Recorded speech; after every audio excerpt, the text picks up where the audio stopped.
시청자 여러분 안녕하십니까? 이진숙 방통위원장의 직무 정지로 김태규 방통위 부위원장이 직무 대행을 맡고 있습니다. 이 김태규 직무대행이 이 최민희 과방위원장을 비롯한 민주당 의원들에게 호통을 치고 강단 있게 대응을 하고 이 사실상 잘못된 것을 매섭게 꾸짖는 이런 모습이 대단히 주목을 받고 있습니다.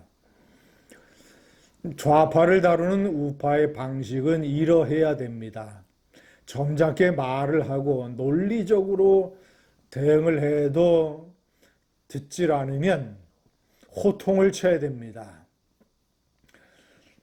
특히 그들이 잘못했을 때, 그들의 약점이 있을 때, 그들이 무도한 행위를 벌일 때, 그런 것들이 여론에 좋지 않게 비춰지고 있을 때, 그런 상황을 이용을 해서 강하게 호통을 쳐야 됩니다. 군기를 잡아야 됩니다. 그래야 뭐 겉으로 내색을 하지 않더라도 좌파들은 속으로 뜨끔한 것을 눈치챕니다. 압니다. 아, 이거 간단하지 않구나. 조심해야 되겠구나. 이런 식의 생각을 좌파들은 하게 됩니다. 김태규 부위원장은 울산 출신이고 이 판사 출신입니다. 법원에서 오래 판사 활동을 했습니다. 그리고 국민권익위 부위원장을 맡았습니다. 판사 시절에는 이 문재인 정권 하에서 대법원이 강제징용에 대해서 엉성한 판결을 내려서 한일 간의 외교 문제를 일으키고 이런 식으로 역사를 거꾸로 돌이키는 이런 식의 바보 같은 이 행동을 했을 때 판사 입장에서 매섭게 꾸짖었습니다. 내가 판사라면 그런 식의 1심과 2심을 유지하지 대법원처럼 이 아래 판결을 뒤집어서 이런 문제를 만들지는 않겠다라는 취지로 얘기를 한 적도 있습니다. 시청자 여러분, 최민희 위원장을 포함한 이 과방위의 민주당 의원들이 방통위원회 청사 사무실에 몰려간 것은 참으로 이 국회의원들의 격이 떨어지는 행동입니다. 10명씩이나 국정감사도 아니고 국정조사도 아니고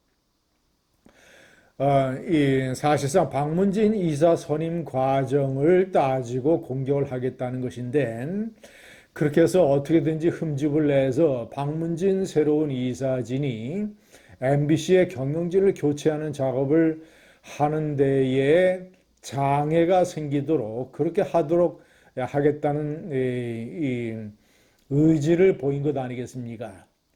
그런데 하여튼 이 국정감사, 국정조사도 아닌데 방통위에 가서 대회의실을 딱 점거하고 기관장이 앉는 방통위원장 자리에 딱 앉아서 박문진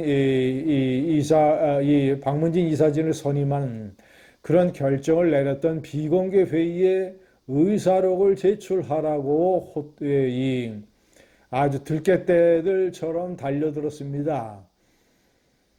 김태규 방통위원장은 강단 있게 아주 정면으로 잘 대응을 했습니다. 그는 큰 소리로 호통을 쳤습니다.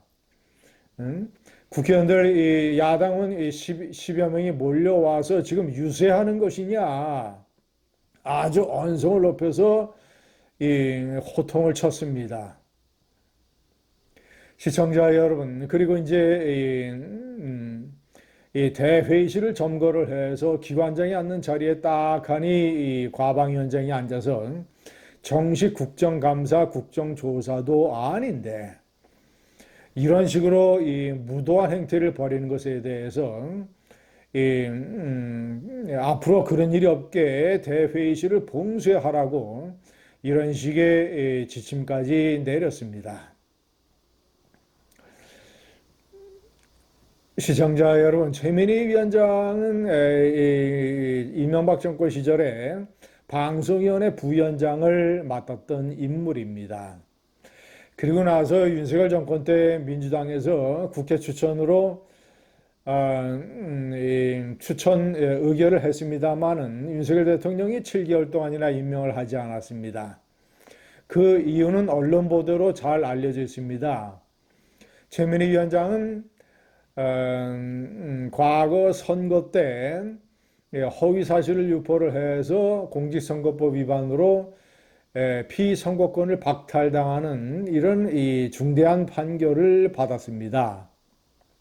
그래서 방통위 의원으로 추천됐을 때 그런 피선거권이 없는 상태였습니다. 자, 그리고 이제 이 SKT, LG 플러스 KT 이런 통신사들로 구성이 된 이런 정보산업진흥회의 이 상근 부회장을 맡으면서 수년간 1년에 1억 수천만 원의 연봉을 탔습니다.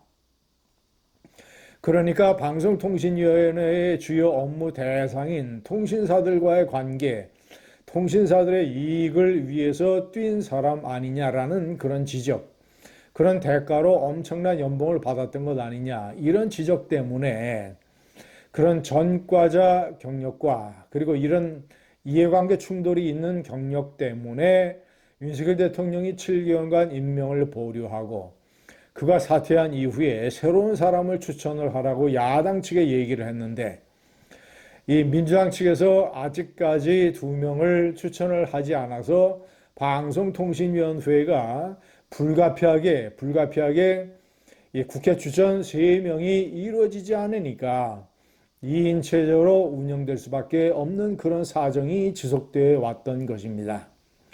그런 최민희가 과방위원장이 돼서 이진숙 청문회를 하면서 보여준 여러 가지 이제 갑질 행태. 이진숙 위원장은 인사청문회이기 때문에 속으로 부글부글 끓어오르는 것을 참았을 것입니다. 호통이야 10번, 100번도 치고 싶었겠지만 인사청문회였기 때문에 극도의 자제력을 보여줬습니다. 시청자 여러분, 정청래 법사위원장도 김태규 위원장이 최민희를 다뤘던 것처럼 다뤄야 됩니다. 호통을 쳐야 됩니다. 저는 안타깝게 생각합니다. 이정섭 전 국방장관이 퇴장 명령을 받고 나갈 때 이 정청래 위원장은 과거 미 대사관저에 점거를 해서 방화 시도를 한 혐의로 유죄 판결을 받았고 그 때문에 군대를 갔다 오지도 않은 사람이 평생 직업군인으로 복무를 했고 그리고 50만 대군을 지휘를 했던 국방장관에게 이런 모욕을 줄 수 있느냐라고 호통을 쳤어야 됩니다. 그때. 아니면 다른 국민의힘의 의원들이 역시 정청래 위원장에게 호통을 쳤어야 됩니다. 뭐 손들고 있어야 된다 뭐 이런 식으로 조롱을 했던 박지원에 대해서도 이 국민의힘의 과방위원들이 아니면 증인이나 참고인이 대통령 비서실장을 하면서 대기업들 2군데로부터 뇌물을 받아서 징역까지 갔다 온 사람이 평생 청렴하게 직업군으로 산 이 나라의 최고 군인들을 그런 식으로 모욕을 할 수 있느냐라고 호통을 쳤어야 됩니다. 김태규가 최민희를 잡았던 것처럼 좌파들은 그렇게 잡아야 됩니다. 감사합니다.